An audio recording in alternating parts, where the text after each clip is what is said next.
CTV Edmonton, local breaking news with Naraman Isa. Good evening. The provincial government is expanding its book restrictions from schools to all public libraries in Alberta. Now, the change is part of Bill 28, new legislation tabled today that would make broad changes to how municipalities and public institutions operate. CTV's Jeremy Thompson reports. Good afternoon, everyone. Municipal Affairs Minister Dan Williams spent much of his hour-long press conference on Bill 28 outlining all the different areas the legislation will impact. There are 6 core areas or themes. It requires the municipalities to implement a sunshine list. We're modernizing rules for business improvement areas, updates to strengthen the long-term sustainability of seniors' lodges, framework for how municipal utilities can be governed, strengthen our sand and gravel access within the province. If passed, every amendment would impact Albertans and their local governments and institutions in some way, from speeding up certain development permits to new design standards for buildings, including infill housing, and expanding access to land set aside for schools. Public schools and separate schools already have access to the reserve land, and charter schools are publicly funded, full freight, publicly funded. So this is making an even playing field for them. The change making the biggest splash so far, the government is extending the same restrictions it imposed on school libraries last year to all public libraries in Alberta. I think parents expect that truly explicit, sexually explicit pornographic material isn't something that they'll fall upon by accident. So to balance this, we're saying that that kind of material will have to be kept behind the counter. One of the books Minister Williams brought as an example is Blankets, currently available in the adult fiction section of the downtown library. It shouldn't be government going and making decisions on what books should or shouldn't be in the libraries or where they should be placed. Mayor Andrew Knack calls the Edmonton Public Library the gold standard when it comes to balancing access to materials with parental oversight. Absolutely, you need to make sure that you're monitoring what your children are doing, but that is the responsibility of the parent, not the librarian.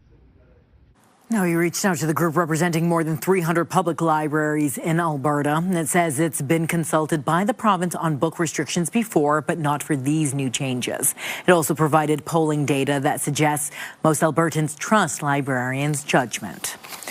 Alberta's finance minister says the provincial gas tax will still be charged, despite comments from the federal Conservative leader calling for relief at the pump. Pierre Poilievre wants the federal government to cut gas taxes for the rest of the year. He says it would save a family of 4 an average of $1,200 a year.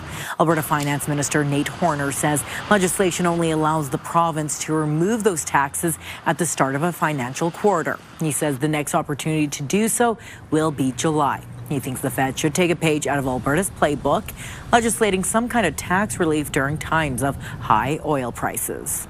I think every government is very focused on, what levers are available to provide affordability right now.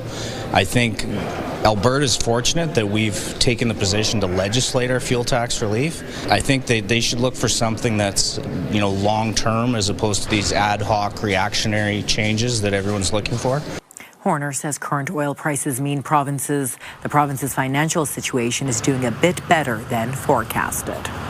More than 7,300 assault-style firearms have been declared in Alberta under the federal government's gun buyback program.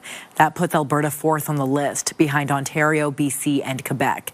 The feds plan to buy back 136,000 guns across Canada. Fewer than half of that were declared by March 31st. That's the date gun owners needed to declare them in order to be paid. The path to compensation remains unclear in Alberta since the UCP government is resisting the program and directing provincial entities not to implement it. The federal government says prohibited guns must be disposed of or deactivated by October 30th or risk criminal liability. A known sex offender who has committed crimes against children will soon be living here in Edmonton. Edmonton police put out a warning today about 39-year-old Alfred White, who has committed several child sex offenses in Calgary. Those happened in 2018. He was arrested in 2020. He's since reoffended by possessing and uploading child pornography. He will be released in our city in the coming weeks. Any concerns about White's behavior in the community can be reported to police. Alberta sheriffs have boarded up a problem property in North Edmonton. Now, this house in Beaumaris has been closed after a dozen complaints about drug activity. The province says issues go back to April of last year. It says people in the area have reported visitors sleeping outside on neighboring lawns and behaving erratically. A warning letter was issued before a court order had closed the property for 90 days. Alberta sheriffs say the scan unit operates differently from local police services. Within the SCAN program, confidential community complainants helps protect the identity for those individuals living in a community so tight like this where they don't want to be known to their neighbors of who reported them. Now, the public safety minister says the shutdown is an example of how community reporting makes a difference.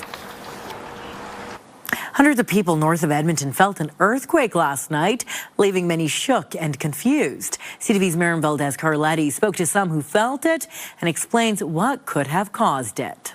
It was a quiet evening in Gibbons Wednesday evening when something in the area felt off. My bed shook, the walls shook, and I immediately ran outside to see what happened, but I couldn't figure it out. It just was kind of shook the house, but I just thought that was like a weird wind gust, I thought, eh? It was really rumbling in my room, and I didn't know what that was.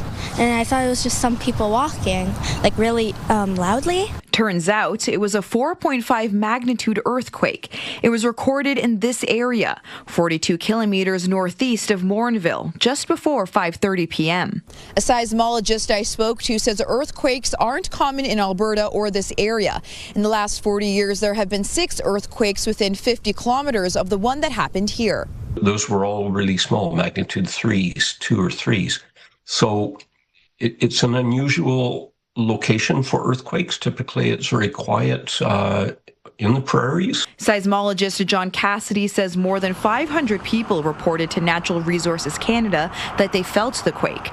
The Alberta Energy Regulator confirmed this was a known induced earthquake. We see a lot of earthquakes that are related to industrial activities, to oil and gas. Cassidy says a 4.5 magnitude earthquake doesn't cause much damage, but can be felt by everyone. They were all clucking out there. All the neighbors' chickens were just a-going. The horses were going a little nuts. It was pretty unnerving and scary, something I sure don't want to do again. The Alberta Geological Survey says the earthquake didn't cause any damage or injuries. It's still determining the cause. In Gibbons, Miriam Valdez-Carletti, CTV News. Calgary's mayor is using the premier's own words from an interview in 2022 to push back against the provincial education property tax hike. I think that Mayor Jody Gondek has a great point. I've looked at it too. The amount of money that gets taken out of Calgary in education property taxes versus what gets transferred back in municipal grants. So that clip is from Danielle Smith when she announced her bid for UCP leadership 4 years ago. It was shared by Jeremy Farkas on Wednesday. In the clip, Smith questions the current method of a provincial property tax that would go to general revenues. Farkas said the province has increased its portion of property taxes by 57% over the last 4 years. The mayor says he wants to hold the premier to her word. When she characterized the current system that we have as equalization, I fully agree with those comments. And when she stated that she's seeking a more reasonable deal for Alberta municipalities, I also agree with that too. So that said, I'm holding the provincial government to account. Farkas says he isn't seeking a dysfunctional relationship with the province, but he'll hold them to account when he disagrees. CTV News has reached out to the Premier's office for comment. In Edmonton, a former federal politician is joining the mayor's office. Blake Desjardins will be Andrew Knack's new chief of staff. Desjardins was the NDP member of parliament for Edmonton-Griesbach from 2021 to 2025. He was defeated by Kerry Diot in the last election. Desjardins also served as the chief political advisor and nation director of the Métis Settlements General Council. He will now be the mayor's strategic advisor, leading government relations and overseeing community engagement. Blake, I know, is somebody that has the best interests of Edmontonians at his heart, at the core of what he does. And I know he's going to be the best person to help me make sure we're advancing all of Council's priorities of economic development, growth management, safety and quality services. Desjardins will start next week. The interim chief of staff will support his transition until the end of the month. Edmonton's mayor is heading back to China, this time as part of a trade mission. Andrew Knack leaves on Saturday. He will also visit Japan. Knack says one of council's top priorities is economic development. The focus of this trip is to build and strengthen relationships in manufacturing and clean energy industries. City manager Eddie Robar will be joining the mayor. Knack says the two were invited on the trip by Edmonton Global. This will be Nak's second trip to China this year. In January, he visited Harbin with a focus on tourism and embracing winter activities. International rugby is coming back to Edmonton. Clark Stadium will host 3 games over 2 weekends in July for the World Rugby Nations Cup. Canada will play Spain on the first weekend and Portugal the next. Spain and Tonga will also play the second weekend.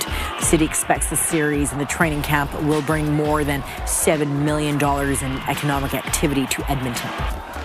It means a bit more when you're playing in front of your family and friends. And we also hope to use the week to engage the growing and thriving rugby community here in the city with Nor'Westers and Brave Rugby and some of the other clubs. The World Rugby Nations Cup will also host 2 games in Winnipeg. Tickets for the games are on sale now. Children's Autism Services is helping kids look their best while raising money for intervention programs in our region. As CTV's Amanda Anderson reports, a local hairstylist is an important part of the fundraising campaign. Have a seat over here. Good job. There was a time getting Jackson Gartner into a chair for a haircut was nearly impossible. The 9-year-old has autism. And we'd actually have to hold him down and he'd be crying getting his haircut. I'm going to start with the top so you're good. Go ahead and play. That changed when they met Miss Kay, who has more than just styling tools for the job. Finding out from the parents also about history, like what noises he can handle, what noises he can't handle, how he feels with touch.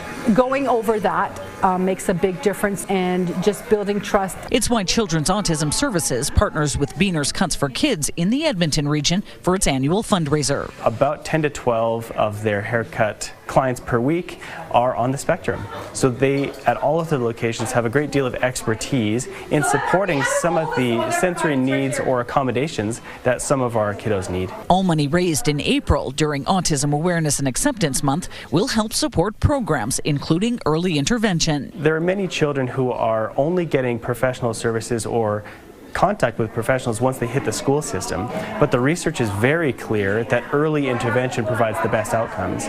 So what we offer is free developmental screenings. We have preschool and kindergarten programs for those young ages. Jackson's mom, Sarah, says early intervention made a big difference in their lives. We didn't think he would ever talk, to be honest with you. And then when COVID hit and we were home with him all the time, he just started talking. So I waited almost 4 years to hear him say mom, and it was the most amazing thing ever. And now he won't stop talking. Donations can be made at Beaner's locations in and around Edmonton all month or on the Children's Autism Services website. We've relied on the generosity of Edmontonians for many years, and I'm sure we won't be disappointed this year. Pink, it's just for the girls. While Jackson hopes his new do will not disappoint either. Amanda Anderson, CTV News, Sherwood Park. 40 years ago, news photographers were shooting on film, and all those pictures had to be developed. A longtime professional photographer has amassed quite a collection of slides from the 1980s. Now he's turning them into an art display to provide a window to the past. CTV's Kevin Fleming has more. He started his career in 1981, and in that decade, Pat Price shot more than 30,000 slides for various news outlets. He's taken photos of royalty, celebrities, sports stars, cowboys, and farmers. He's kept many of the slides he shot in boxes at his home, and in December, he started going through them. I had forgotten a lot of these images, of course.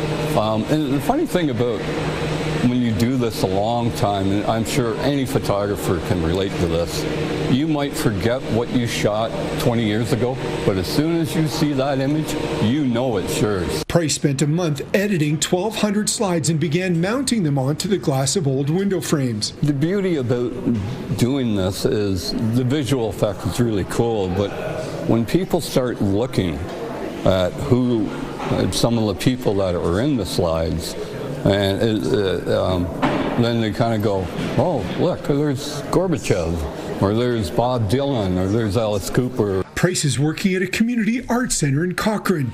Tony Millwater says he's impressed at how the slides have been turned into art. It never ceases to amaze me the creativity that comes together when you meld two different mediums together, which is a big reason why we keep this space open concept, because when people see Pat working on his project, they're inquisitive, they're curious, they come and say hi. Price says many of the images have brought back memories. One involves going to the home of then Premier Ralph Klein, who was known for his controversial statements. Ralph says to me, well, tell me about yourself, Pat. And I said, well, I was smirking by that.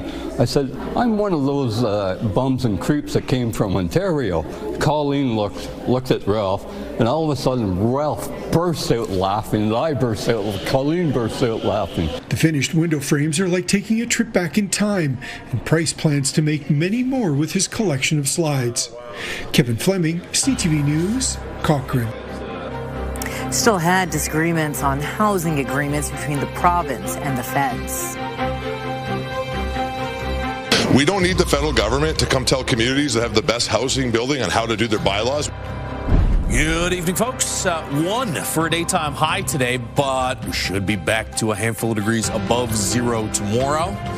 Fort McMurray, Slave Lake got into the 4-degree range. Jasper hits 6 today. I think we'll get to about 6 tomorrow, and then up around 8 or 9 for a daytime high on Saturday. Full look at your Easter weekend forecast in just a few minutes.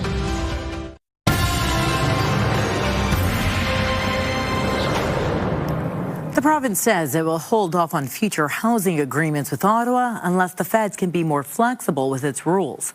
Red Deer lost out on $12 million from the Housing Accelerator Fund when Ottawa determined it was non-compliant with its requirements for the money. The funding was tied to a condition for blanket zoning that would allow up to 4 units per residential lot. City Council voted against the zoning bylaw change last summer. Alberta's housing minister says Red Deer shouldn't be punished for the decision since Alberta is leading the way on home construction. We don't need the federal government to come tell communities that have the best housing building on how to do their bylaws. What we need to do is continue to do what the provincial government has done. We have requirements. We expect houses to be built. We expect approvals to take place. Red Deer is doing it just as fast as anybody else. In January, Ottawa also reduced funding for Vaughan and Toronto for not fully meeting their housing agreements. Ottawa says it will continue to discuss the situation with the government of Alberta. Calgary's water restrictions are now officially lifted after weeks of repairs to a critical feeder main. The city says crews have completed repairs on 9 high-risk sections of the pipe, reinforcing the line and replacing valves. That work followed 2 major breaks, including one just months ago that forced strict water restrictions. The next step comes in mid-April with a pipe inspection using a mechanical device to check its condition. However, the city stresses this is only a temporary fix and there will be another round of water restrictions this fall when the feeder main is shut down again to connect the new pipe. Country music artist Corb Lund is hitting the road to promote his anti-coal mining petition. The Water Not Coal campaign aims to protect the Rockies from future coal developments. Lund will start his tour tomorrow in St. Albert. He'll visit 14 towns and cities across the province over the next 3 days. Lund says he is collecting signatures for his citizen initiative petition and educating people about coal mining risks. If we get our signatures, when we get our signatures, the Premier has said publicly that we will be included in the October 19th referendum. So yeah, a big part of this is, well, you know, when that hits, then it's a matter of convincing a majority of Albertans that this is a bad idea for Alberta. The Water Not Coal petition needs just over 177,000 signatures by June 10th. COVID-19 booster shots will be available for eligible Albertans next week. Starting Tuesday, people 80 and older, seniors living in long-term care homes, immunocompromised, and adults 65 to 79 years old with underlying medical conditions can get a free vaccine. The province says these groups may benefit from receiving 2 immunizations per year to support stronger and longer-lasting protection. Now, people who are not eligible can still pay to get vaccinated. Juno Award-winning artist Natalie MacMaster will be touring across Alberta this summer. The Canadian fiddler will be touring alongside her husband, musician Donald Leahy. The pair will play Festival Place in Sherwood Park on June 8th. MacMaster is also celebrating the release of her first book. I Have a Love Story is based on her journey as a musician, including stories about her husband and 7 kids. MacMaster says she was inspired to share about her family after seeing heavy events going on in the world. I've been shielded from all this, and I just started reflecting on my upbringing and my parents and the music in my life and that whole journey, and then meeting my husband and how lucky I was, that we got a second chance. That story is in the book. And our children, reflecting on their personalities and all of that. And I just had this realization, oh my gosh, I have a love story. Now, for more information on her book tour, you can go to natalieanddonald.com. What's still to come, a wintry blast of weather for southern Alberta. It is infinitely more convenient to have one set of tires on your vehicle the entire year.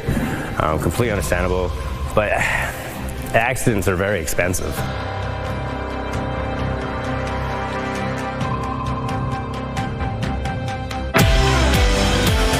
Next week on Your Morning, the science of exercise, why any movement is better than finding the right movement. Plus, April is Stress Awareness Month, how to keep a cool head as the weather gets warmer. Your Morning Edmonton, weekdays. Programming brought to you by James H. Brown Injury Lawyers, the heavy hitters of injury law. Welcome back. 5 degrees below average today, although the heaviest of the snow, by a long shot, stayed south and west of the Edmonton area. We even had some freezing drizzle. Parts of the Whitecourt region earlier in the day. As we head through tomorrow morning, just cloudy skies here in Edmonton. Snow's going to move out, and there is some sunny breaks for tomorrow afternoon. It's not going to be bright blue skies, but we should get to at least a few sunny breaks. Scattered showers possible back further to the west. Watch this system that drops some snow there late Friday night into early Saturday morning. This is 3 a.m. Here in the Edmonton area, there's a slight chance overnight Friday or early Saturday that we might see a little rain-snow mix.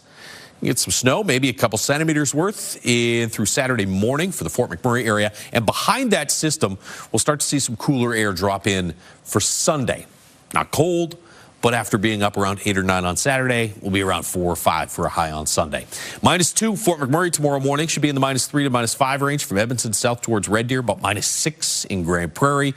You'll get back to +6 in the afternoon. Some fog patches possible through the morning hours. Edson, slight chance of a spotty shower. 6 for Fort McMurray, about 4 or 5 into the Cold Lake, Bonnyville, St. Paul regions. 7 in Red Deer with a chance of some fog through the morning hours, and about 9 in Jasper. Here in Edmonton, 6 or 7 tomorrow, 8 or 9 on Saturday, and about 4 or 5 for a daytime high Sunday. So pretty close to average. Saturday looks to be the warmest of those 3 days. Monday, mostly cloudy, a high of 6. And then you get a chance of some showers turning over to some wet snow here Tuesday night, carrying through to Wednesday morning. This is ways off, but as an early heads up, Wednesday morning, that has the potential to be some heavier snow for at least parts of central and north central Alberta. So we'll try and narrow down where exactly that develops. By the end of next week, temperatures are back into the 10-degree range by April 11th, April 12th. Again, as for this weekend, should see a bit of sunshine and not bad temperatures, around or slightly above average for Friday, Saturday. That is your forecast. A blast of snow turned Calgary back into a winter wonderland while Edmonton was spared. CTV's Tim Brooke has more. Whiteout traffic, closed roads, and sketchy sidewalks. Thursday was just another typical spring day in Calgary. Cleaning crews had their hands full with city roads all morning. The conditions did improve as the day continued, but it was still messy, to say the least. It is infinitely more convenient to have one set of tires on your vehicle the entire year. Completely understandable, but accidents are very expensive. This mechanic believes winter tires would solve a lot of Calgary's problems. The winter tires are always going to be better than all-weather tires. It's like trying to have a Swiss Army knife do the same job as something very specific. Quebec and British Columbia have varying degrees of winter tire mandates. They're not legally required here in Alberta, though the province does recommend them in the winter months. Tow truck drivers were busy with jobs, both big and small. We had close to 40 calls today for a small company. In these type of road condition, it's more slippery than -40. And the problems aren't just on the roads. Runways are also being impacted. Some airlines even pre-canceled flights in advance of the snowfall. This is life in Canada. We're used to. It's something big, yeah. It's an especially rough landing for those coming home from vacation. We're in April. What is going on with Mother Nature? And I didn't bring a coat either, so I'm kind of in trouble. Tim Brooke, CTV News, Calgary. That's it for our show. Thank you so much for watching. Have a lovely weekend. Good night.